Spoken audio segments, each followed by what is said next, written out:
자, 요한복음 4장 20절에서 26절. 자, 우리 다 같이 읽겠습니다. 시작. 우리 조상들은 이 산에서 예배하였는데 당신들의 말은 예배할 것이 예루살렘에 있다 하더이다. 예수께서 이르시되 여자여 내 말을 믿으라. 이 산에서도 말고 예루살렘에서도 말고 너희가 아버지께 예배할 때가 이르리라. 너희는 알지 못하는 것을 예배하고 우리는 아는 것을 예배하노니 이는 구원이 유대인에게서 남이라. 아버지께 참되게 예배하는 자들은 영과 진리로 예배할 때가 오나니 곧 이때라. 아버지께서는 자기에게 이렇게 예배하는 자들을 찾으시느니라. 하나님은 영이시니 예배하는 자가 영과 진리로 예배할지니라. 아멘. 지난주에 23절까지는 제가 설명드렸죠. 자, 24절 봅니다. 하나님은 영이시니. 하나님은 영이시니. 하나님은 영입니다. 영이에요. 영이라는 것은 형태가 있다라는 거예요? 없다라는 거예요. 모양이 없다라는 거예요. 그렇기 때문에 볼 수도 없고 만질 수도 없고 느낄 수도 없는 거예요. 여러분들 안에 영 있죠? 여러분들 영 있죠? 그거 봅니까? 만져져요? 느껴져요? 아무것도 못 느껴져요. 그게 보이고 만져지고 느낀다 그러면 빨리 상담받으러 가야 돼요. 하나님은 이러한 분입니다. 그렇기 때문에 하나님은 영이시니 예배하는 자가 영과 진리로 예배할지니라. 하나님이 영이시기 때문에 형식과 절차가 크게 의미가 없는 거예요. 형식과 절차. 그러면 예배의 형식과 절차는 누구를 위해서, 실제로 누구를 위해서 이 형식과 절차가 있는 걸까요? 누구를 위해서? 누구를 위해서? 하나님을 위해서가 아니라 예배 드리는 그 당사자들을 위해서 이 형식과 절차가 있는 거예요, 사실은. 아니, 영이신 분이 절차가 뭐가 필요해요? 없어요. 절차와 형식이 없어야 정상이라는 거예요. 오늘날과 같은 예배 형식과 절차가 절대적인 거라면 예수님이 말씀 안 하셨겠어요? 앞으로 너희들은 묵도해야 되고, 앞으로 너희들은 찬송가 부려야 되고, 대표기도 해야 되고, 찬송가 부르고, 말씀 증거해야 되고, 말씀 선포해야 되고, 또 찬송가 부르고, 헌금해야 되고, 또 찬송가 부르고, 광고해야 되고, 이게 절대적 형식과 절차라면 예수님이 그와 비슷한 말씀을 안 하셨겠어요? 하셨을 것 같아요. 그런데 예수님이 이렇게 말씀을 하시는 거예요. 하나님은 영이시니 예배하는 자가, 하나님을 예배하는 자는 하나님이 영이시라는 것을 인식해야 된다는 거예요. 알아야 된다는 거예요. 너희가 예배 드리는 그 대상은 영이야. 영이야. 반드시 하나님과 같은 영으로 예배를 해야 한다는 거예요. 하나님과 같은 영. 하나님과 영이 다르면 하나님께 예배 드리는 게 아니라 다른 존재에게 예배 드리는 거죠. 그 영과 같은 존재. 그 영과 같은 존재.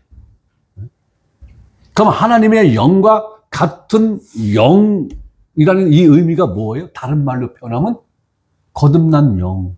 그죠? 예레미야서와 에스겔서에 하나님이 약속하신 새 마음과 새 영을 주겠다고 한 그 새 마음과 새 영. 이게 하나님과 같은 영이란 말이에요. 그런데 거듭나지 못한 사람들의 영은 하나님과 같은 영이 아니죠. 하나님과 같은 영이 아니기 때문에 그들이 하는 예배는 아무리 인간적으로 봤을 때 경건하고 화려하고 엄숙하고 한다 할지라도 하나님과 상관이 있는 예배예요? 상관이 없는 예배예요? 미안하지만 상관이 없는 예배라고요.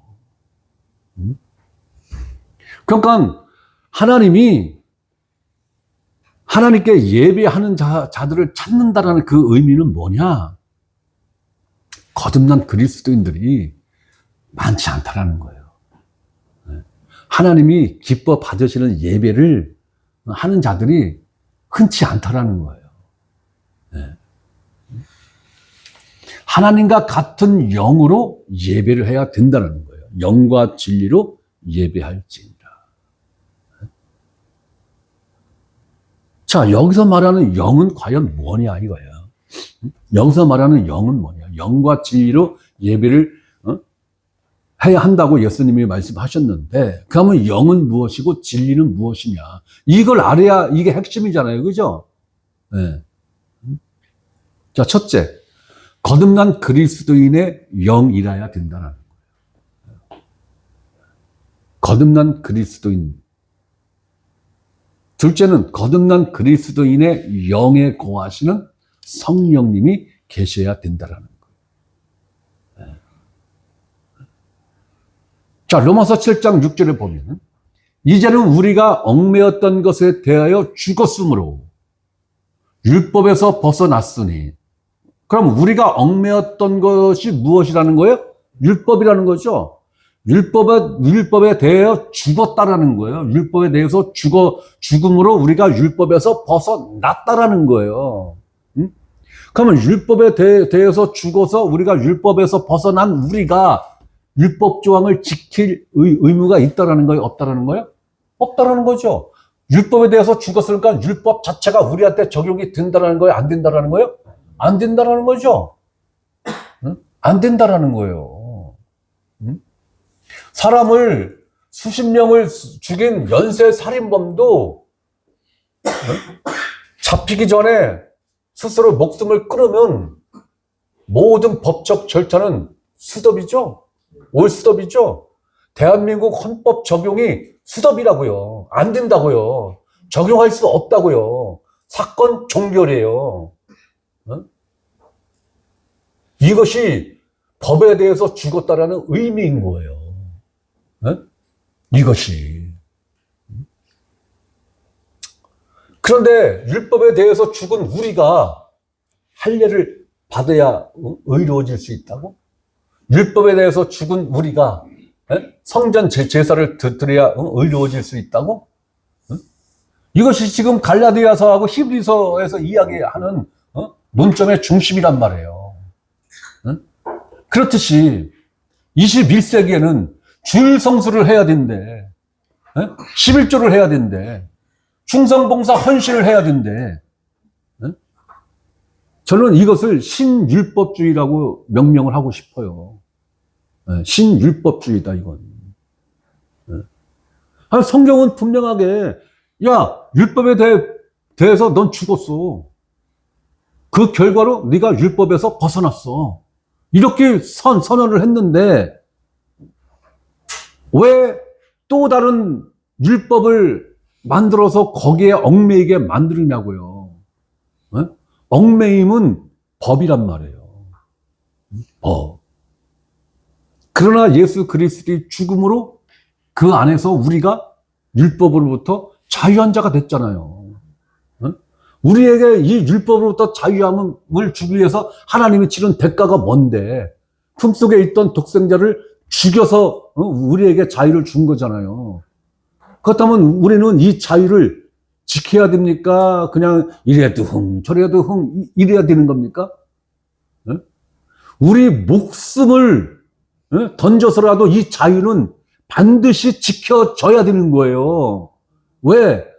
우리에게 자유를 주기 위해서 예수 그리스도가 자신의 생명을 포기했잖아요. 생명을 버렸잖아요. 그 결과로 우리에게 율법으로부터의 자유와 죄로부터의 자유를 주신 거잖아요. 이 자유는 우리가 목숨을 담보로 해서라도 우리는 반드시 지켜져야 할 자유라고요. 이래도 저래도 이러한 차원의 이 자유가 아니라고요.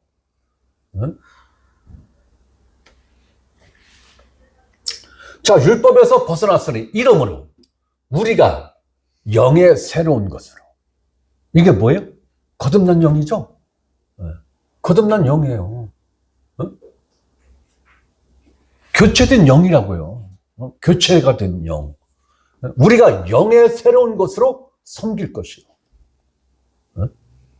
그러니까 우리가 하나님을 섬긴다라는 것은 우리가 하나님을 예배하고 경배한다라는 의미도 들어있는 거잖아요. 반드시 새로운 영의 새로운 것으로, 새로운 영으로서만 하나님을 섬길 수 있다는 거예요. 그럼 거듭난 그리스도인들만 하나님을 예배할 수 있다는 거예요. 우리가 영의 새로운 것으로 섬길 것이요, 예배할 것이요, 이렇게 대체해도 큰 무리는 없죠. 우리가 영의 새로운 것으로, 즉 거듭난 영으로 예배할 것이요, 이렇게 이해를 해도 큰 무리는 없는 말씀이에요. 율법 조문에 묵은 것으로 아니할지니라. 명확하게 이야기하잖아요. 왜? 율법은 묵은 법이야. 묵은 법이라는 건 뭐예요? 옛법이야. 지나간 법이야. 지금은 적용할 수 없는 법이야. 그 얘기잖아요. 율법으로, 법으로 얽매여서 하는 것은 하나님께 하는 예배가 아니야. 그걸 지금 이야기하는 거잖아요. 그러니까 제가 여러분들한테 그러잖아요. 교회 가기 싫으면 오지 말라고. 집에서 그냥 텔레비 보시라고. 예. 옆에 팝콘 갖다 놓고, 사과 여기, 썰어 놓고, 사과 먹어가면서, 아침 그 프로그램 즐기시라고, 차라리. 왜? 교회 가기 싫은 거 어거지로 왔어. 이거 죄죠? 그럼 교회 와도 죄. 교회 안 와도 죄라면. 나 같으면 교회 안 와. 두 발 뻗고 텔레비 켜놓고, 팝콘 먹어가면서, 라면 끓여서 먹으면서, 집에 있지. 그런 의미에서 제가 이야기하는 거예요. 그런 의미에서. 교회 가기 싫으면, 오지 마세요. 하나님께 예배 드리기 싫으면, 예배 드리지 마세요.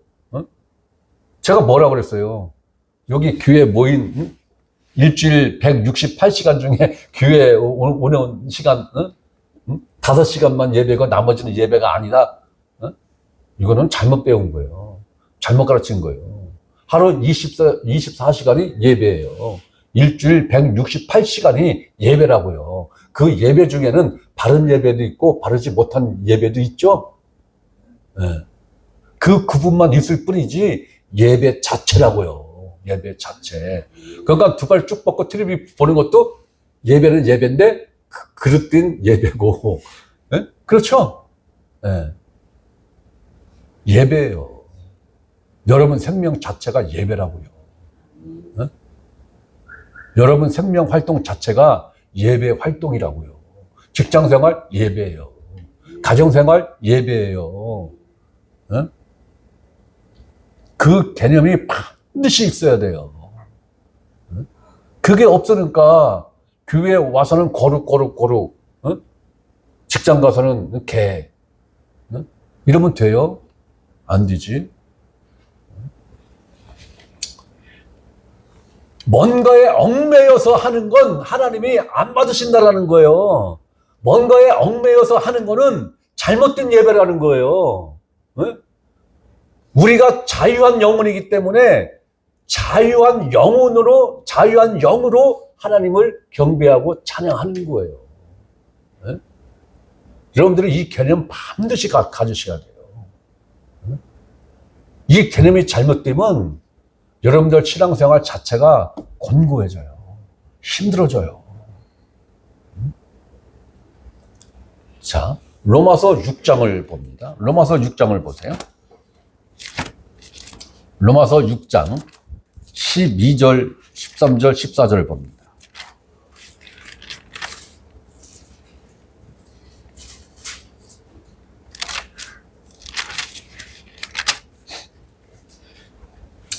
자, 봅니다. 그러므로 너희는 죄가 너희 죽을 몸을 지배하지 못하게 하여 몸의 사욕에 순종하지 말고. 왜? 왜 이렇게 해야 됩니까? 우리가 죄에 대해서 죽었기 때문에. 우리가 죄에 대해서 죽었기 때문에 이렇게 할 수 있는 거예요. 네? 자, 13절 봅니다. 또한 너희 지체를 불의의 무기로 죄에게 내주지 말고 오직 너희 자신을 죽은 자 가운데서 다시 살아난 자 같이 하나님께 드리며. 다시 태어난 그것으로 하나님께 드리라는 거죠. 네. 너희 지체를 의의 무기로 하나님께 드리라. 죄가 너희를 주장하지 못하리니 이는 너희가 법 아래 있지 아니하고 은혜 아래 있습니다.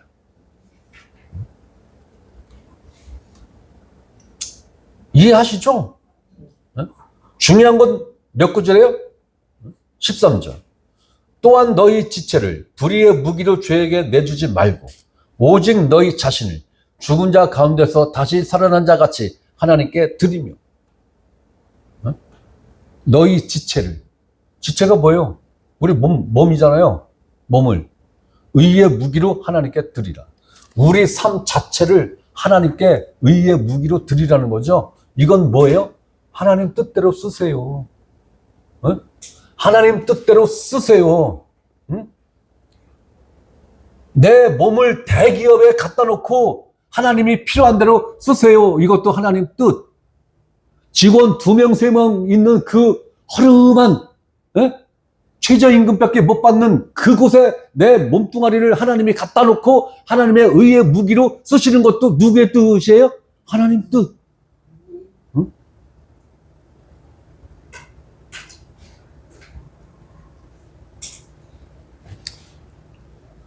그렇기 때문에 내 지체를 내가 주장할 수 없다라는 거예요. 내 몸을 내가 주장할 수 없고 내 삶을 내가 주장할 수 없다라는 거예요. 그러면 내 삶을 주장하시는 분이 누구라는 거예요? 하나님이라는 거예요.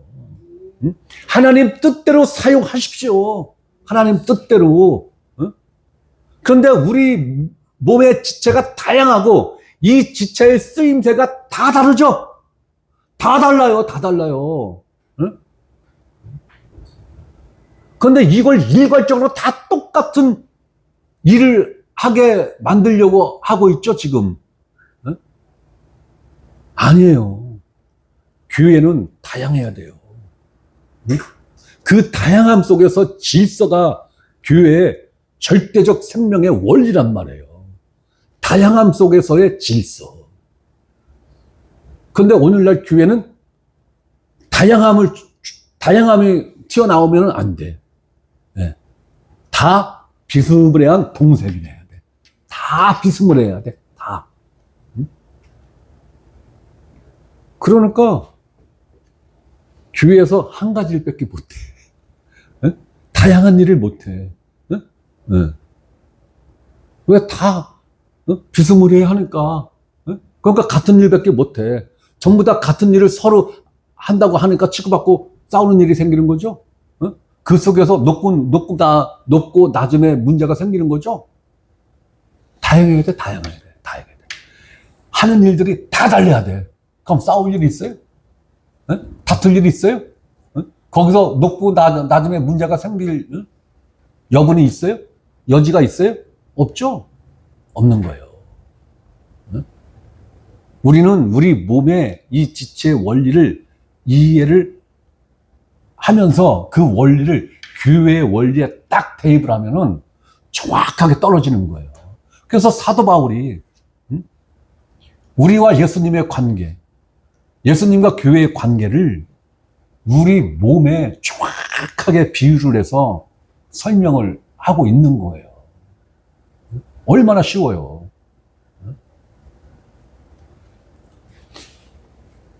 그렇기 때문에 내 삶 자체가 하나님께 드려졌잖아요. 그죠? 네. 하나님께 드려놓고 하나님 받으셨죠? 저 이제 제단에서 내려가서 이제 내 마음대로 살다가 또 일주일 후에 또 올라올게요. 이게 맞는 거예요? 네? 하나님한테 줬다 뺐다 이게 가능한 거예요? 불가능한 거죠? 그러면 우리가 의의 무기로 하나님께 드려라. 그럼 내 단독으로 하나님께 내 지체를 의의 무기로 쓰십시오라고 드릴 수 있는 거예요? 아니면 예수 그리스도 안에서 드려질 수 있는 거예요? 예수 그리스도 안에서만 드려질 수 있는 거예요. 그럼 결국은 하나님은 나를 받는 게 아니라 예수 그리스도를 받음으로 해서 예수 그리스도 안에 있는 나를 받는 효과가 있는 거죠. 에? 착각하시면 안 돼요. 에? 나를 하나님한테 다이렉트로 뭔가를 드릴 수 있는 거 단 한 가지도 없어. 한 가지도 없어요. 응? 그럼 누구를 통해서 받으시는 거예요? 예수 그리스도를 통해서 받는 거란 말이에요. 예수 그리스도를 통해서. 응? 그러니까 내 24시간의 내 삶은 누구 안에서 이루어지는 거예요? 예수 그리스도 안에서 이루어지는 거잖아요. 예수 그리스도 안에서. 응?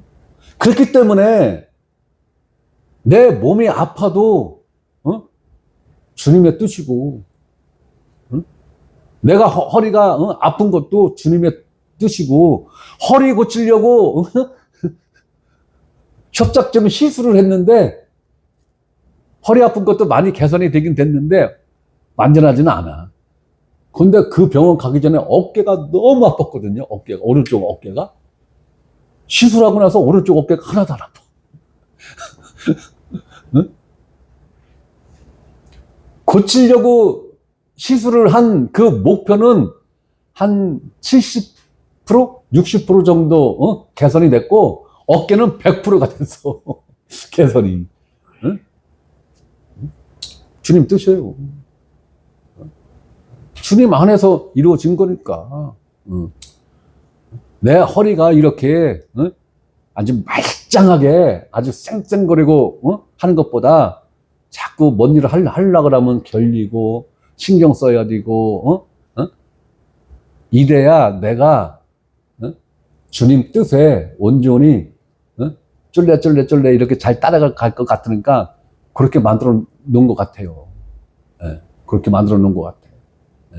뭘 해도 주님 허리 아프니까 주님이 힘쓰셔야 됩니다. 네? 뭘 해도 이거 하면 허리가 뻐근할 것 같으니까 주님이 힘쓰셔야 됩니다. 저는 그러면서 일을 해요. 실제로.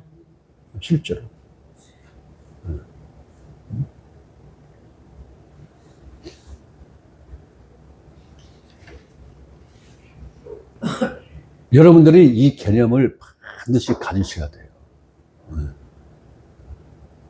내 삶 자체가 예수 그리스도 안에서 이루어지는 것이고, 하나님이 그리스도를 받으심으로 예수 그리스도 안에 있는 내 삶이 하나님께 드려진 의의 무기로 드려졌구나. 이 개념이 반드시 있으셔야 돼요. 뭘 하든 그리스도 안에서 우리는 행하고 있는 거예요. 자, 로마서 12장 1절을 봅니다. 그러므로 형제들아, 내가 하나님의 모든 자비하심으로 너희를 권하노니, 하나님의 모든 자비하심이에요. 그 자비하심으로 우리에게 권면하는 말씀이 이거라는 거예요. 너희 몸을 하나님이 기뻐하시는 거룩한 산 제물로 드리라. 자, 로마서 6장 13절 말씀과 의미가 비슷하죠? 자, 너희 몸입니다. 네, 몸이에요. 하나님이 기뻐하시는 거룩한 산 제물로 드리라. 우리는 이미 예수 그리스도 안에서 그리스도가 산 제물로 드려질 때 우리도 그 안에서 그리스도와 함께 하나님께 드려진 존재죠. 그렇기 때문에 거듭난 그리스도인들은 이미 하나님께 산 제물로 드려졌어요. 드려진 존재이기 때문에 우리는 우리의 삶으로, 우리의 생명으로 하나님께 항상 예배 드리는 ing죠? 예배 드리는 중. 병원에 가면 수술 중 이렇게 써 있으면 저 안에서 수술이 지금 진행되고 있는 거예요. 그죠?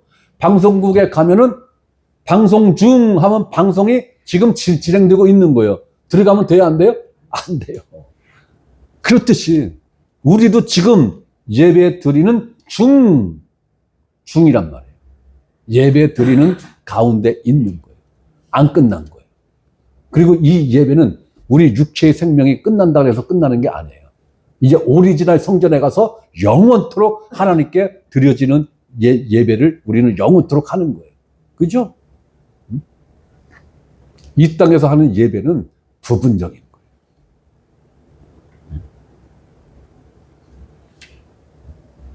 우리는 지금 하나님께 예배 드리는 중이라는 거예요. 중. 이는 너희가 드릴 영적 예배니라. 똑부러지죠? 네.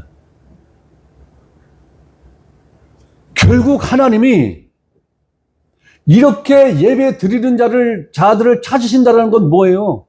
이렇게 영적 예배를 드리는 자들을 찾으시고 이러한 영적 예배만이 하나님이 인정하는 예배라는 거잖아요. 그럼 첫째 조건이 뭐예요? 거듭나야죠. 거듭난 그 영 안에 누가 임재해 있어야 돼요? 성령이 임재해 있어야 되는 거예요. 이러한 존재들이 그 삶 자체가 하나님께 드려진, 하나님께 의의 무기로 드려진 그 존재이며 그 삶 자체가 하나님께 드려지는 영적 예배라는 거잖아요. 그러니까 이 모임에서 형식과 절차가 중요한 겁니까? 여러분들의 일상적인 삶의 내용이 중요한 겁니까? 여러분들의 일상적인 삶의 내용이 중요한 거예요. 그게 오리지널 예배라고요. 여기서 형식과 절차를 통해서 드려지는 것도 예배지만 우리의 삶 자체가 하나님께 드려지는 영적 예배라고요. 내 삶 자체가. 이 개념이 없으니까 오늘날 개독교 소리를 듣는 거 아닙니까? 직장에서도 개, 집에서도 개, 개모임 가서도 개. 그러니까 저거는 주둥아리는 기독교라고 하는데 하는 짓을 보니까 개야. 개야, 완전히 개. 그러니까 세상 사람들이 뭐라고 지금 손가락질을 해요. 개독교라고 지금 손가락질을 하는 거 아닙니까? 개독교라고. 왜? 삶은 개야, 삶은 개. 근데 입만 뻥끗하면 예수래.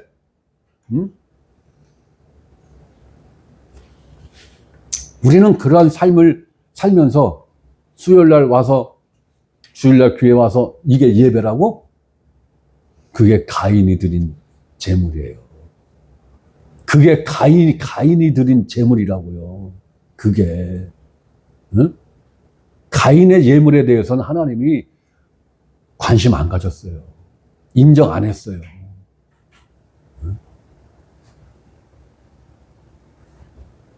이 개념이 없는 기독교인의 삶은 구원은 받겠지만 능력이 없어요. 삶의 능력이 없어요. 사는 걸 개같이 사니까 개독교인 소리 들어도 마땅히 항변할 말이 없어요.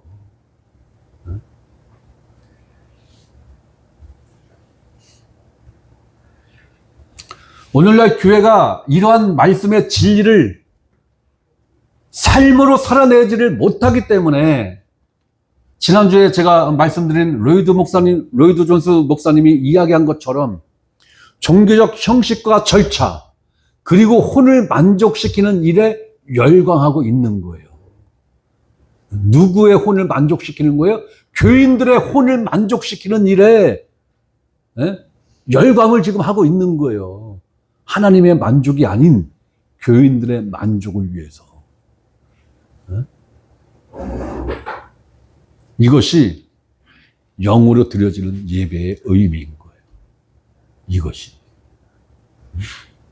그럼 두 번째, 진리가 뭡니까? 진리. 첫째, 진리는 예수 그리스도 자신을 의미하죠. 네. 둘째, 성령님을 말씀하시는 겁니다. 성령님. 자, 요한복음 14장 6절에 예수께서 이르시되 내가 곧 길이요 진리요 생명이니 나로 말미암지 않고는 아버지께로 올 자가 없느니라. 이 말씀은 뭐예요? 아버지께 가는 길 자체가 나야. 응? 아버지께 가는 진리 자체가 나야. 아버지께 가는 생명 자체가 나야. 예수 그리스도로 말미암지 않고는 아버지께로 올 자가 없다는 얘기예요. 응? 예수님 나에게 길을 제시해 주십시오. 예수님 나에게 진리를 깨닫게 해주세요. 예수님 나에게 이 생명을 주세요. 이 기도가 옳은 기도입니까? 바른 기도예요? 그릇된 기도입니다. 이 말씀을 이해를 못한 거예요. 예수님이 나를 알아보셨고 예수님이 내 안에 거하신다면 나에게 이 길이 내 안에 오셨군요. 그렇기 때문에 내가 이 길을 갑니다. 무엇으로 가요? 진리로 가요. 그리고 예수라는 이 생명을 갖고 가는 겁니다. 그렇기 때문에 우리는 진리로 예배를 한다는 의미가 뭐예요? 예수 그리스도로 예배를 한다는 거예요. 예수 그리스도로 예배를 한다는 건 뭐예요?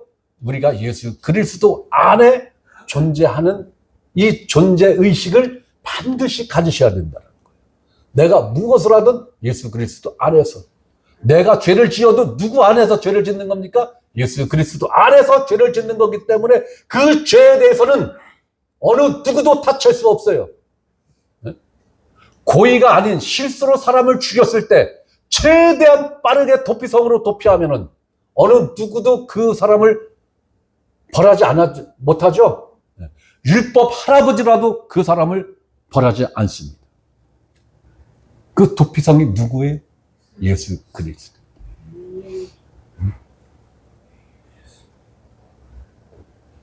자, 고린도후서 3장 17절은 이렇게 말씀하고 있습니다. 주는 영이시니. 이 말을 다른 말로 바꾸면 하나님은 영이시니.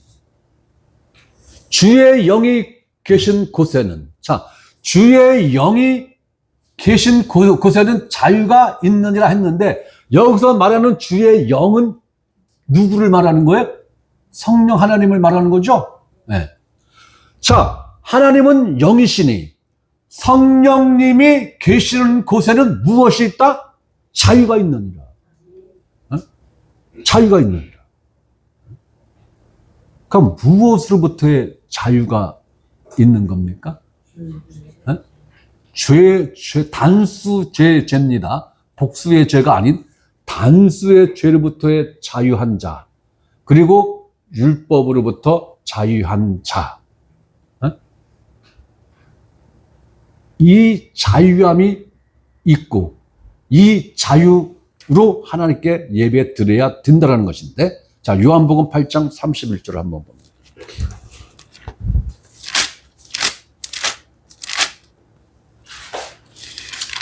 요한복음 8장 31절부터 36절까지 봅니다.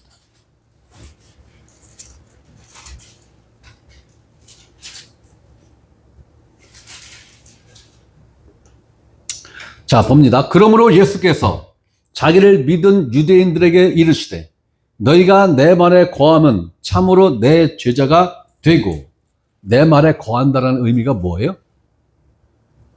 믿는다라는 거죠. 네. 그래야 참 제자가 된다는 거예요. 32절. 진리를 알지니 진리가 너희를 어떻게 하리라? 자유하게 하리라. 그럼 진리를 알지 못하면 이 자유가 없다는 것이죠. 네. 그러면 예수 그리스도에 대해서 알아야 되죠. 그리고 예수 그리스도, 곧 진리신 예수 그리스도, 그 진리 가운데로 우리를 이끌어 가시고 가르치시는 분이 누구라고 말씀했어요? 성령 하나님, 진리의 영이신 성령 하나님이라고 명확하게 이야기를 하지 않습니까? 이 진리가 있는 곳에 진리를 알아야 진리가 우리를 자유케 한다라는 거예요.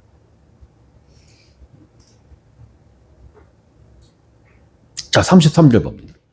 그들이 대답하되 우리가 아브라함의 자손이라 남의 종이 된 적이 없거늘 어찌하여 우리가 자유롭게 되리라 하느냐.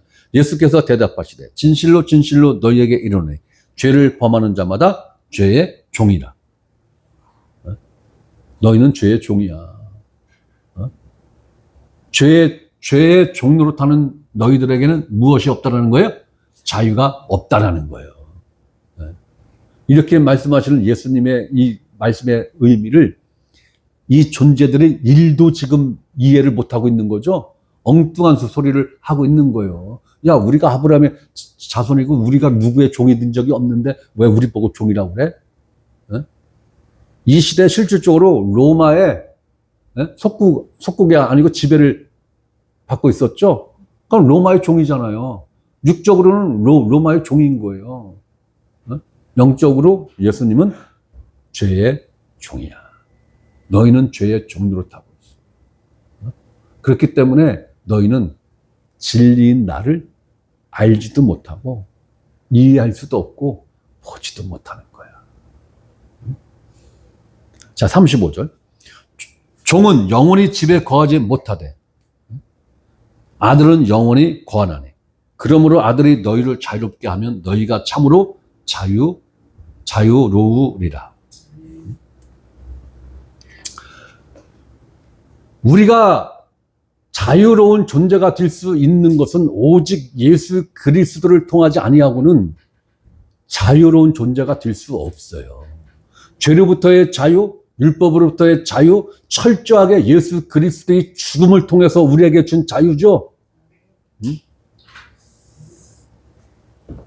자, 요한복음 16장 13절에 그러나 진리의 성령이 오시면 그가 너희를 모든 진리 가운데로 인도하시리니 그가 스스로 말하지 않고 오직 들은 것을 말하며 장래일을 너희에게 알리시리라.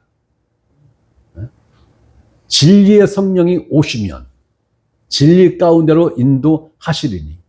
그렇다면 성령이 오시면은 두 가지 의미로 봐야 돼요. 개인적으로는 내 안에 오시는 것. 그리고 이 무리 가운데 오시는 성령님. 이 두 방면을 우리는 생각을 해야 돼요. 1차적으로는 내 개인적인 내 영 안에 성령이 오시는 일이 있어야 됩니다. 이 일이 있어야 여러분들이 개인적으로 예수 그리스도를 알고 진리신 예수 그리스도를 알고 진리신 예수 그리스도를 이해하고 진리신 예수 그리스도를 영접하는 이 일이 가능한 거예요. 또 한 가지는 이 무리 가운데 성령님이 임재하셔야 성령님이 오셔야 그리스도의 몸된 교회로서 정상적으로 진리 가운데로 안내를 받고 성장해 갈 수 있는 거예요. 이 두 가지 일이 반드시 있어야 건강한 성도, 건강한 교회로 성장해 갈 수 있는 거예요.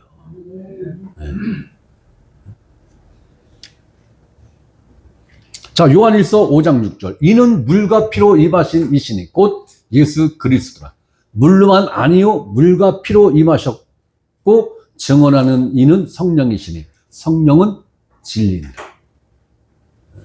이 진리를 가르치시는 분이 성령님이고 이 진리를 이해시키시는 분도 성령님이고 이 진리에 대한 믿음을 공급하시는 분도 성령님이라는 거예요. 자, 이 말씀을 정리하자면 예배의 대상은 아버지 하나님이시라는 것이고 예배하는 자의 조건은 첫째, 반드시 거듭난 그리스도인이어야 한다는 것입니다. 즉 반드시 하나님으로부터 낳은 사실이 있어야 한다는 거예요. 이 말씀은 고린도후서 1장 30절을 여러분들이 참조하시기 바랍니다. 제가 수도 없이 말한 거기 때문에 뭔 말인지 알죠? 어떤 성경 구절인지 아시죠? 자, 둘째, 그리스도의 영이 있어야 한다는 것입니다. 셋째, 진리의 영이신 성령 하나님으로 진리 가운데로 인도하심을 받아야 한다는 거예요. 앞에서 설교하는 자가 아무리 하나님 말씀을 증거한다 할지라도 이 하나님 말씀을 여러분들 영의 귀에 귀를 열어주시고 그 영이 이 말씀을 듣고 이해하고 양식으로 먹게 하는 그 일은 누가 한다는 거예요? 성령 하나님이 하신다라는 거예요. 성령 하나님이 하신다라는 거예요. 여러분들이 성경책을 읽어도 이게 도대체 무슨 말인지를 모르겠어 이러면 성령의 인도를 받고 있다라는 거예요? 못 받고 있다라는 거예요? 왜? 그럼 여러분 안에 성령이 없다는 얘기는? 여러분 안에 성령님이 안 계신다라는 증거 아니에요? 그러면? 이러면 이제 심각해지는 거예요. 이러면. 나를 위해서 그렇게 하시는 거예요. 여러분들이 집에서 성경책 읽으면서 구구절절하게 다 이해를 하면은, 내가 실업자가 되잖아요.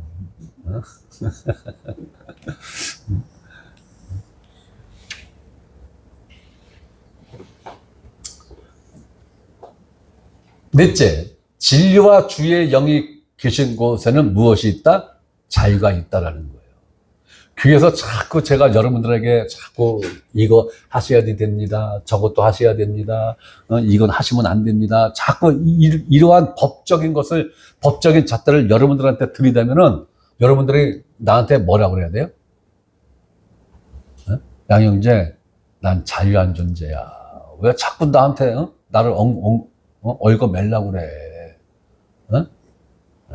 이렇게 일침을 딱 던질 줄 아셔야 되는 거예요. 그래야지 목사가 입 조심을 하지. 그렇잖아요. 이건 하셔야 되고 이건 하면 안 됩니다. 이거 법이잖아요. 그죠? 여러분들은 안 할 권리도 있고 할 권리도 있어. 이걸 다른 말로 바꾸면 안 할 자유도 있고 할 자유도 있어요. 그 자유에 대한 선택은 여러분들 몫이지 목사가 설교자가 그 가이드 역할을 하면 안 된다는 거예요. 왜? 여러분 안에 있는 진리의 영이 아가 그건 하면 안 돼. 아가 이건 해야 돼. 그 일을 누가 해야 된다고요? 성령님이 해야 된다고요. 성령님이 해야 할 일을 목사들이 다 하니까 성령의 필요성을 느껴요? 안 느껴요? 안 느끼지. 그러니까 그분이 오실 일이 없죠. 없어요. 그러니까 나는 모든 걸 다 성령님한테 지금 또 넘겼잖아요. 다. 네. 설교 준비? 성령님이 하셔야지. 내가 왜 해요? 네? 설교를 내가 왜 해? 성령님이 하셔야지. 네? 여러분들 성경 말씀을 이해시키는 걸 내가 왜 해? 네? 성령님이 하셔야지. 네? 말씀을 통해서 여러분들이 믿음을 갖고 믿음을 성장하는 걸 목사가 그걸 어떻게 해? 성령님이 하시는 일이지. 네? 교회 모임? 성령님이 하시는 거예요. 성령님이 원하시면 이 교회 모임이 유지가 될 거고 성령님이 야 이제 끝났어. 흩어져 하면 흩어지는 거죠. 안 모여지는 거예요. 네? 내가 힘쓰고 애쓰고 노력한다고 해서 될 것 단 한 가지도 없어요.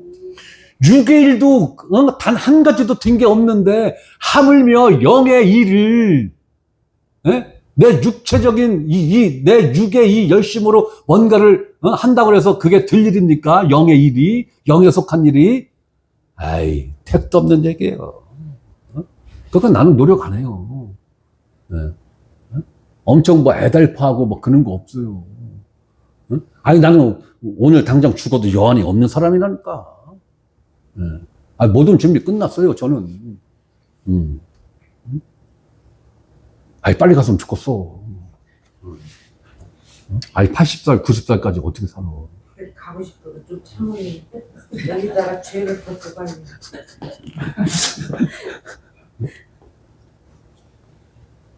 자유가 이만큼 중요한 거예요. 자유가. 여러분들은 하나님 앞에 예배를 드리는데 얽매인 자로서 예배하면 꽝이야. 자유자로서 예배를 해야 그게 오케이입니다. 네. 거기서 바른 예배냐, 그릇된 예배냐는 그 다음 문제예요. 네. 그 다음 문제라고, 그거는. 네. 자유가 굉장히 중요한 거예요. 네. 우리는 자유자로서 하나님께 예배하는 것이지, 어떠한 규율과 규칙과 형식과 절차에 얽매여서 예배드리는 존재가 아니라는 거예요. 응? 여러분들 일상생활 속에 형식과 절차가 있어요? 없죠? 네. 없어요. 응? 그렇기 때문에 그게 예배라는 거예요. 응? 여러분들이 자율로, 그리고 자유를 갖고 자율적으로 여러분들 생명을 지금 운영해 가면서 살고 있잖아요. 그죠?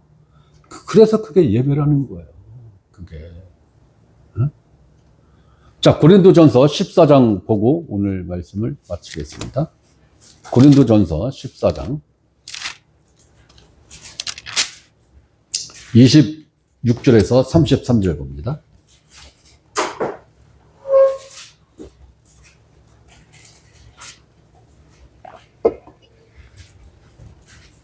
고린도전서 14장 26절에서 33절입니다.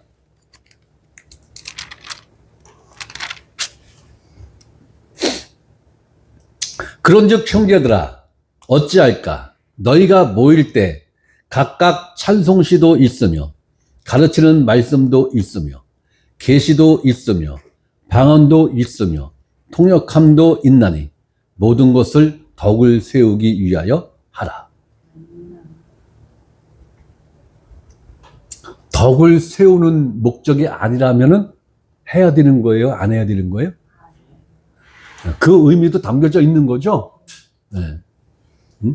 모든 것을 하는데 무엇을 세우기 위해서 한다고? 덕을 세우기 위해서 하라라는 거예요. 덕을 세우기 위해서. 자, 여기서 말하는 찬송시는 뭘 말하는 거예요? 찬송시. 네? 시편 말하는 거죠? 네, 시편 말하는 거예요. 시편. 시편에다가 곡조를 입힌 거예요. 그죠? 네. 네? 그럼 곡조 없는 시편만 읽으면 그건 찬송가가 아니에요? 네? 찬송가죠? 찬송시. 시. 네. 찬송시예요. 네. 내가 왜 이 말씀을 봤을까? 제가 왜 이 말씀을 봤을까요? 네? 여러분들이 시편을 읽으면서 감동받았어. 그러면은 손 딱 들고 제가 찬송시를 하겠습니다. 시편을, 감동받은 시편을 다 낭독을 해주는 거예요. 거기다가 한마디를 더 붙이면 더 좋겠지. 내가 받은 은혜를 거기다가 덧입혀주면 이보다 아름다운 찬송이 어디 있어요? 그죠?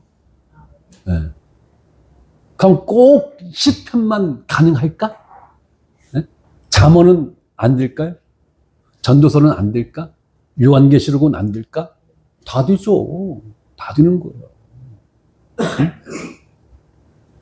그러면 여러분들이 5분씩만 한다면 1시간 그냥 가는 거죠? 그러면 설교자가 설교할 시간이 있어요? 없어요? 없죠? 없는 거예요. 네. 그러면 나는 아주 좋아. 그죠? 네. 응? 이게 모였을 때, 응? 그리스도인들이 모였을 때 이 찬송시가 반드시 있어야 된다는 거예요. 응? 거기에 가르치는 말씀도 있으며, 이래서 설교자가 필요하구나. 네. 가르치는 말씀도 있으며, 그죠? 네. 가르치는 말씀도 있다는 거예요. 계시도 있으며, 거봐, 그러니까 입신과 환상을 통한 성령님의 계시가 있어야 된다니까. 그런 계시 아니죠? 에? 말씀을 열어서 보여준 게 계시죠? 그럼 누가 그 말씀을 열어서 보여줘야 보고 이해를 해요? 성령님이. 네, 성령님이. 네? 그러면 말씀을 가르치는 일을 꼭 목사만 하는 거예요? 네? 여러분 중에 성령님이 어떤 말씀을 열어서 보여주셨어. 그러면 오늘은 제가 말씀 전하겠습니다. 제가 성령님으로부터 계시를 받았습니다. 응? 계시는 이럴 때 쓰는 거예요. 응? 그러면 설교자는 이 자리를 1초의 망설임도 없이 즉각 양보해야 되는 거예요. 말씀 전하세요. 시간 구애받지 말고. 5분만 하세요? 10분만 하세요? 그럼 네가 성령이니?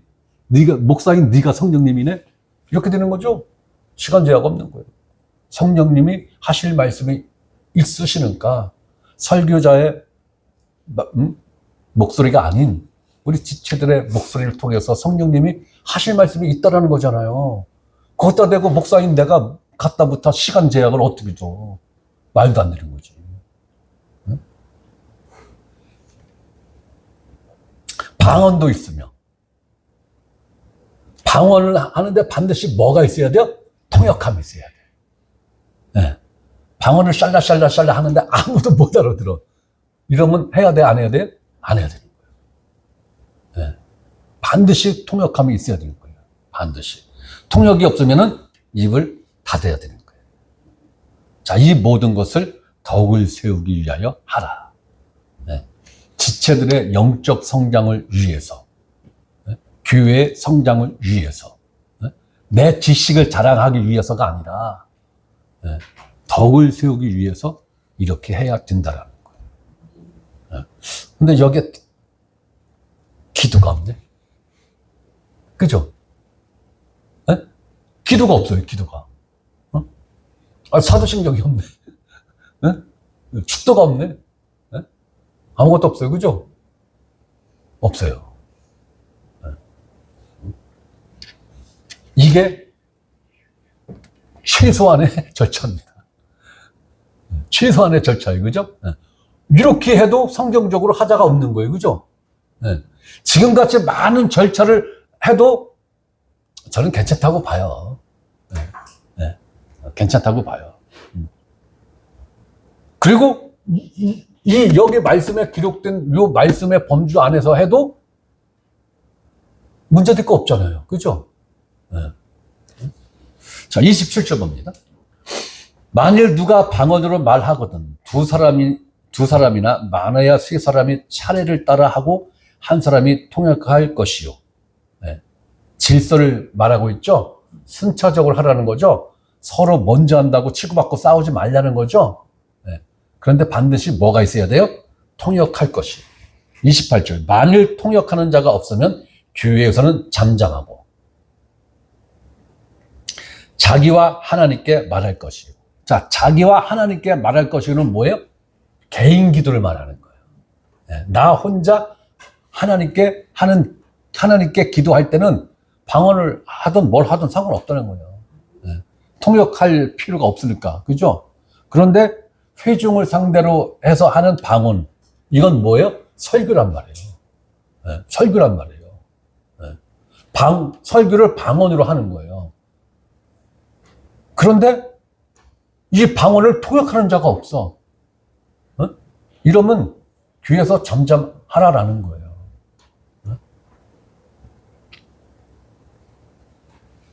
29절. 예언하는 자는 둘이나 셋이나 말하고 다른 이들은 분별할 것이요. 자, 예언하는 자는 여기서 말하는 예언이 뭘 말하는 거예요? 네? 말씀을 전하는 걸 예언이라고 하는 거예요. 네? 네. 보통 지금 한국교회에서 이해하고 있는 예언과는 사뭇 다른 거예요. 예. 말씀을 전하는 걸 예언이라고 하는 거예요. 예언의 말씀을 전하는 것. 예언하는 자는 둘이나 셋이나 말하고 순서대로 하나, 둘, 셋이 순서를 정해놓고 하라는 거예요. 그죠? 다른 이들은 분별할 것이요. 분별하라는 건 뭐예요? 자식 설교 준비 잘했구먼. 이거 판단하라는 거예요? 판단과 분별은 다른 거예요? 판단은 죄 짓는 거예요? 판단하면 안 되는 거예요? 네. 그런데 분별은 해야 되는 거죠? 그럼 분별의 의미가 뭐예요? 저게 하나님 말씀 맞죠? 어? 저 해석이 하나님 말씀으로 해석한 게 맞죠? 저게 복음 범주 안에 있는 거야? 이거 분별하라는 거죠? 네. 이거 분별하라는 거예요.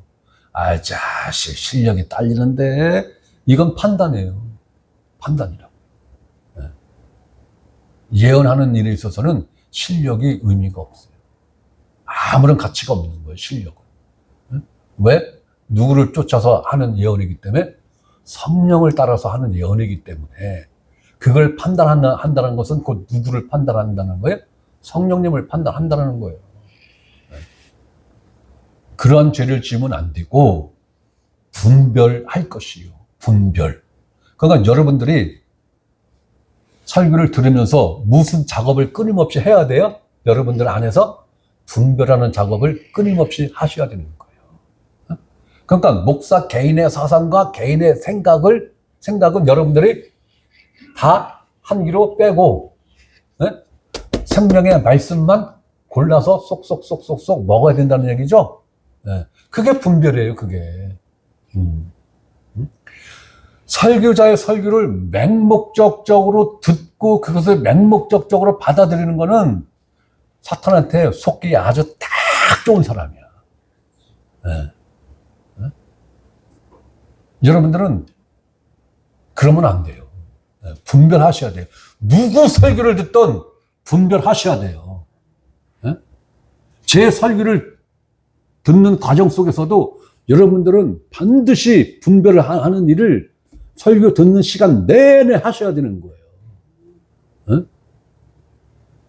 그러면 목사님이 싫어할 텐데. 그걸 알면 목사님이 날 미워할 텐데. 몰라요. 내가 어떻게 알아. 몰라요. 그리고 한국 사람들은 얼굴 표정 관리를 너무 잘해. 탤런트 2급으로 잘해. 몰라요. 내가 어떻게 알아. 몰라요. 하나님 말씀에 분별하라고 했으니까 여러분들은 이 말씀에 순종해서 어느 누구의 설교를 듣던 분별하면서 그 말씀을 들어야 되는 거죠. 그 일을 잘 했다고 하나님이 칭찬한 사람들이 누구예요? 베레아 사람들이죠. 네. 네?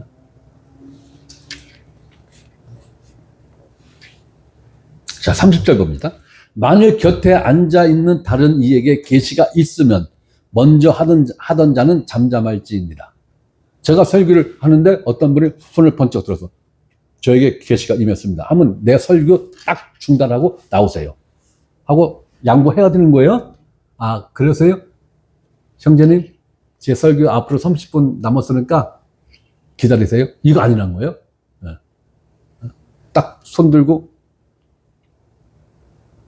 전에 계시가 있습니다 하면 즉시 내가 하던 설교 딱 접고 앞으로 나오세요. 딱 양보해야 된다는 거예요. 그죠? 그죠? 네. 저는 이러한 일이 언제쯤 이루어질까? 네? 저는 이 일이 언제쯤 이루어질까? 그게 궁금한 거예요. 다음 주라도 일어났으면 좋겠어요. 다음 주라도. 그러면 우리 이 모임 가운데 성령께서 강력하게 지금 역사하고 있다는 그 증거거든요. 네. 그런데 성령님의 계시가 아닌 자기 계시를 갖고 나와서 지식 자랑 하는 것 같으면 그건 안 돼요. 네. 안 돼요. 그거는. 네.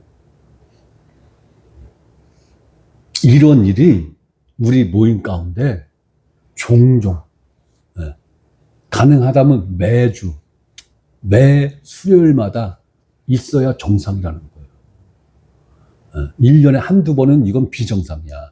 1년 내내 한 번도 없어. 이거는 아주 비정상이야. 성경적이지 못한 거죠. 그죠? 예. 성경적이지 못한 거예요. 성경적 예배의 절차는 예? 그러한 일이 있어야 된다는 얘기인 거예요. 그러한 일이. 예? 좀 분명하게 성경에 있는 대로 지금 말씀드리는 거예요. 제가 뭔가 편하고자 이렇게 하는 거 아니에요? 예. 자, 만일 곁에 앉아 있는 다른 이에게 계시가 있으면 먼저 하던 자는 잠잠할지니라. 양보하라는 거예요. 즉시 양보하라는 거예요. 내 말 끝날 때까지 기다려. 이게 아니라는 거예요. 즉시 양보하라는 거예요. 자, 31절. 너희는 다 모든 사람으로 배우게 하고 모든 사람으로 권면을 받게 하기 위하여 하나씩 하나씩 예언할 수 있느니라. 여러분들 이 말씀 하나님 말씀을 인정하십니까? 아니 이 지금 31절 말씀 다시 우리 다 같이 읽습니다. 31절 시작. 너희는 다 모든 사람으로 배우게 하고 모든 사람으로 권면을 받게 하기 위하여 하나씩 하나씩 예언할 수 있느니라. 이거 하나님 말씀 맞습니까? 그런데 왜 여러분들 안 하세요? 왜 이 하나님 말씀에 대해서 여러분들 스스로 왜 족쇄를 채우세요? 네? 왜 이 하나님 말씀을 여러분들에게는 적용을 안 하세요? 네? 왜 이걸 전문 설교자만 할 수 있는 영역이라고 왜 제한을 시키세요? 여러분들은 이 말씀을 정면으로 부정하고 있는 거예요. 입술로는 시인하나 여러분들 행위로는 부인하고 있는 거잖아요. 뭐 제 말에 대해서 반론하실 수 있는 분 반론하세요. 하나씩 하나씩 다 해야 된다라고 지금 이야기를 하고 있잖아요. 그죠? 다. 네, 거듭난 그리스도인들은 생명 자체가 그러한 생명이에요. 거듭난 그리스도인들의 마음과 영은 이것을 하고도 남는 마음과 영이란 말이에요. 여러분 스스로가 이 하나님 말씀에 족쇄를 채우고 있기 때문에 성령께서 여러분들 안에서 일을 못 하시는 거예요. 안 하시는 게 아니라 못 하시는 거예요. 왜? 여러분 스스로가 여러분 안에서 성령께서 일하시는 그것을 지금 방해하고 있는 거예요. 응? 자, 너희는 다입니다. 그죠? 다.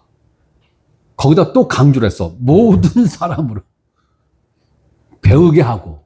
그러니까 배우는 일이 있어야 되는 거예요. 네. 배우는 일이 있으려면 교회에서 가르치는 일이 있어야 되는 거죠. 네. 가르치는 것도 얼렁뚱땅이 아니고 어쨌든 잘 가르쳐야 돼요. 잘 가르치고 잘 배우게 하는 일이 있고 그 다음에 모든 사람으로 권면을 받게 하기 위하여 하나씩 하나씩 예언할 수 있느니라. 이게 누가 하신 말씀이라고요? 응?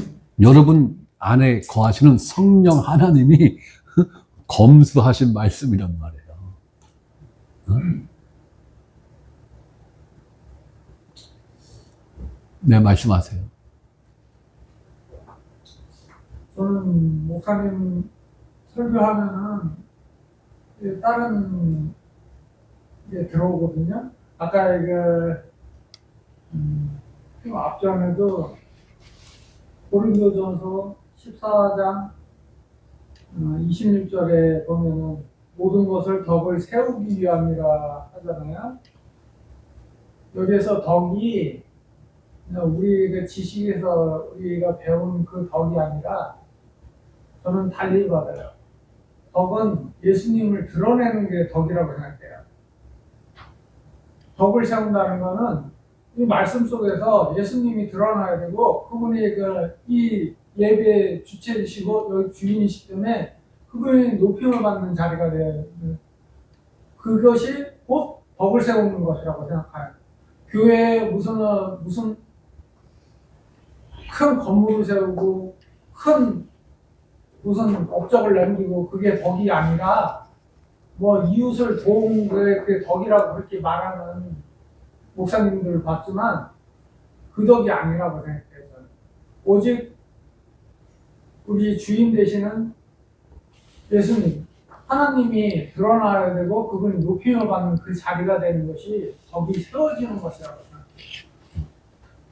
예, 맞습니다. 우리 그렇게 되어 있어요. 예. 제가 아니 그렇게 하는 게 아니라 제가 받는 설명이 내놓는 거예요. 자, 제가 이 덕에 대해서 설명을 구체적으로 안 하고 건너가니까 성령님이 우리 형제의 입술을 통해서 이 덕이 무엇이다라는 것을 정확하게 지금 짚어 주시지 않습니까? 네. 이 일이 교회에서는 자연스럽게 이루어져야 되는 거예요. 그러기 위해서는 원고 설교는 이렇게 툭 치고 들어오면은 목사가 당황하죠. 네. 흐름이 끊기니까, 그죠? 네. 그럼 교육 설교에서 이게 가능한 거예요. 강해 설교에서는 이게 가능한 거예요. 네. 그래서 여러분들이 설교에 대한 이 개념을 바꿔야 돼요. 설교는 목사 혼자 하는 게 아니에요. 네. 목사가 설명이 미진하고 부족한 부분이 있을 때 이러한 지체들을 통해서 성령께서 그것을 보충해주고 보완해주고 하는 이 일이 자연스럽게 이루어져야 그게 지극히 정상적인 거예요. 네. 네? 여러분들이 손드는 일이 자꾸 생겨서 설교 준비한 걸 3분의 1밖에 못했습니다 소리가 나와야 정상인 거예요. 네.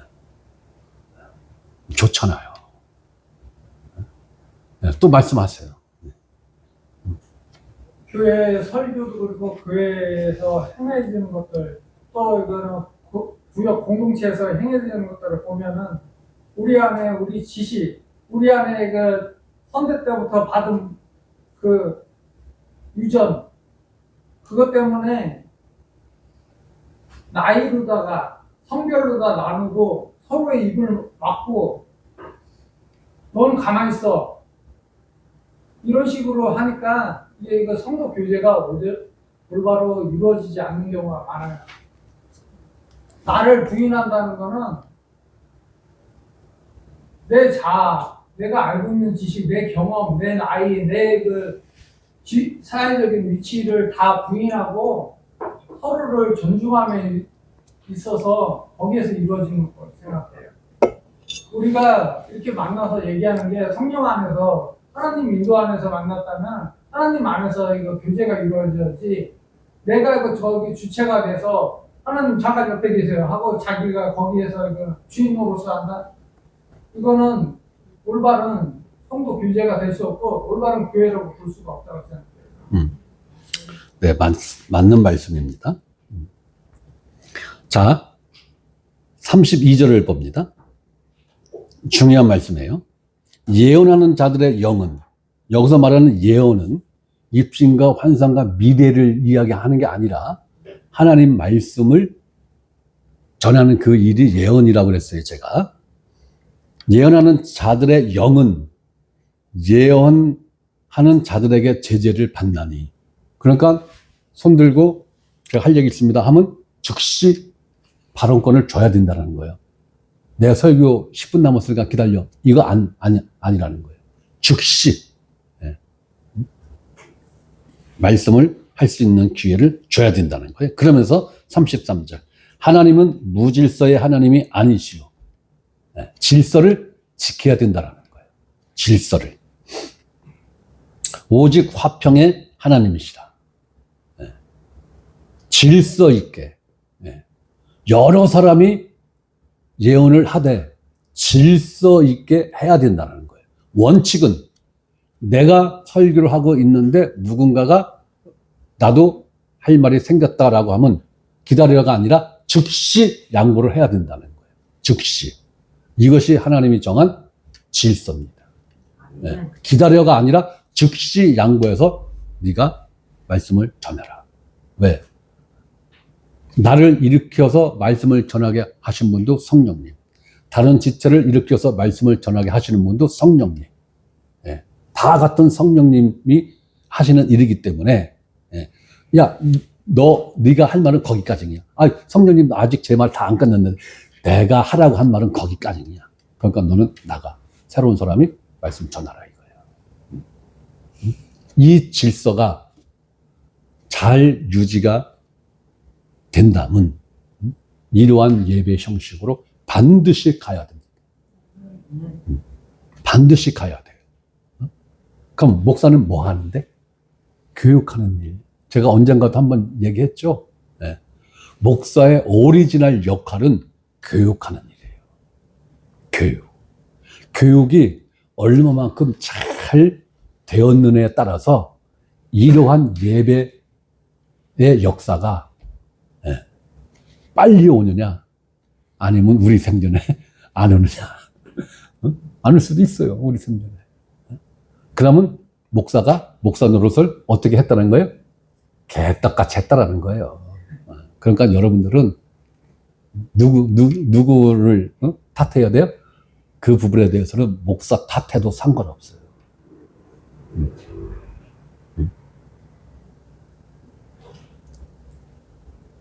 여러분들 보셨죠? 예.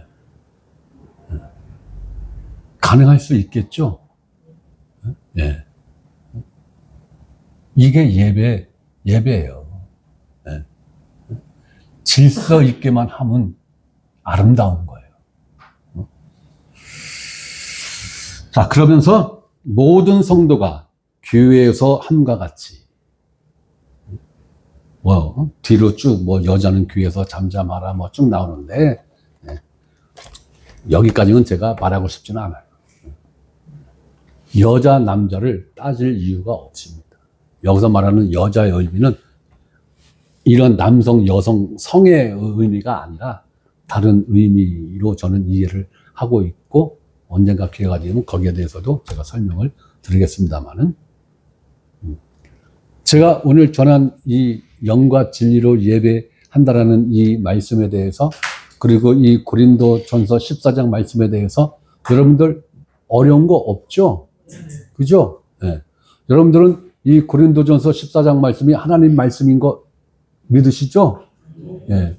그렇다면 이 말씀에 대해서 성령께서 여러분 안에서 일하시는 부분에 대해서 여러분 스스로가 안 돼요 하면 돼요, 안 돼요? 왜 대답을 안 하셔? 네? 이거 교육이 이거 잘 안 되고 있습니다. 안 되는 거예요. 그래서 여러분 스스로도 성령님이 원하시는 그 요구에 대해서 용기를 낼 줄도 아셔야 되는 거예요. 용기. 그게 믿음의 행위입니다. 믿음의 행위를 여러분들이 하실 줄 알아야 된다. 자, 오늘은 여기까지 하겠습니다.